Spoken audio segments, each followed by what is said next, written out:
Hi, I'm Dr. Jim Hoven from Ramos Law, and your host for Health Matters. Today, we're going to talk about those pesky knots that form in your muscles called trigger points. We're going to show you what to do and make sure you get taken care of. Have you ever found a knot in your muscle? They could be anywhere. It could be in your forearms, it could be in your legs, your quads and hams, it could be in your back, in your neck, even in your abdomen. If you find these knots, and they're usually tender, those are called trigger points. Now, trigger points come in three basic varieties with respect to severity. The first one is a trigger point that's just kind of tender, but that it's just more of a nuisance. That's grade 1. A grade 2 trigger point is one that when you push on it, it's exquisitely tender, and it might even cause some pain in the local area around where the knot is. And a grade 3 trigger point is one that when you push on the knot, pain refers somewhere else. And obviously that's the most severe type of trigger point. So when it comes to trigger points, first of all, what are they?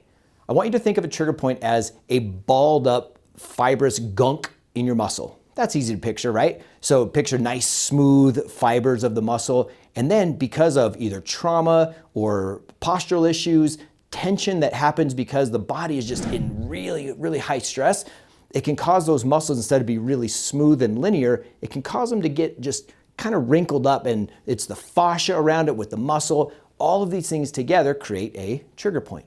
So now that you know what trigger points are and how to grade them in 3 different categories, what do you do about them? Well, in a lot of cases, you can administer self-treatment with basically just pressure, and it can be pressure from your hand.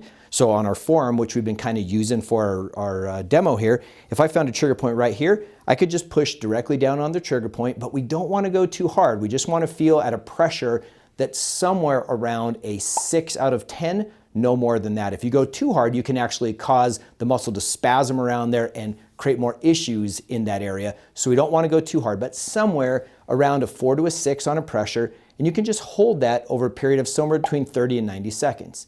The other thing you can do with a trigger point is you can take it and you can strip it. So I could go below and strip up through it. That's another way to take care of it. Another way to take care of it is to, whatever muscle has a trigger point in it, make that muscle shorter, in other words, contract it. So if I were working on our forearm, if the back of the forearm gets shorter when I take my wrist up, called extension, then if the trigger point's here, I bring my wrist into extension, and I can put my thumb here, I can put a lacrosse ball here, I can put almost any kind of blunt rounded instrument right here, and I can press it on right just beneath the trigger point, and then as I roll my hand through, that's going to cause that muscle to slide down to lengthen, and it can press against that trigger point and help release that as well. So you can use foam rollers for this. Those are really great. But also don't forget, if you've had trigger points for a long time, you may need to get postural exercises to stabilize the area, not just work on the soft tissues. And that's where it comes into speaking with a provider who's trained on these things, whether it's a physical therapist, a doctor of chiropractic. Acupuncturists can do some really great things, by the way, with trigger points using needles called dry needling technique or pulse needling technique. They can get rid of some trigger points with that. So never forget on what you can do, and also remember that there are specialists who work on this for you. So that's the basic story on trigger points. I hope it helped you. If it did, send it to someone who might need this information. We would love to have them see it and hear it as well. If you have any questions about trigger points, you can feel free to reach out to me, Dr. Jim Hoven, jim@ramoslaw.com, and I will get back to you. So thanks so much for the attention. I hope you have a great day, and remember, your health matters.